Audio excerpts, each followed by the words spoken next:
আর কখনো তোমাকে বিরক্ত করব না। তোমার আর কখনো ফোন করব না, আর কখনো বলবো না তোমাকে খুব মিস করছি। রিসিভ না হওয়া প্রতিটা কল, উত্তর দেওয়া প্রতিটা মেসেজ, আর এড়িয়ে যাওয়া প্রতিটা কথা মনকে জানানো দিচ্ছিল যে সব শেষে আমি কতটা মূল্যহীন হয়ে গেছি। তুমি না হয় আমার সাথে অভিনয় করে খুব ভালোই আছো, জানি সারা জীবন সুখে থাকবা, কিন্তু আমি কি পারবো তোমার ছাড়া সুখী থাকতে?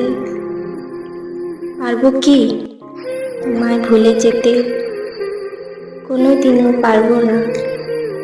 আমি তোমাকে যতই ভালো চেষ্টা করেছি, তোমার মুহূর্তগুলো ততটাই আঁকড়ে ধরে আছে আমাকে। মনে করি এইবার সত্যি ভুলে যাব তোমাকে, আর কখনো পিছু ফিরে দেখব না তোমাকে। কিন্তু তোমার চেহারা যখন সামনে আসে তখন মনে হয় এইবার দেখি, তারপর ভুলে যাব।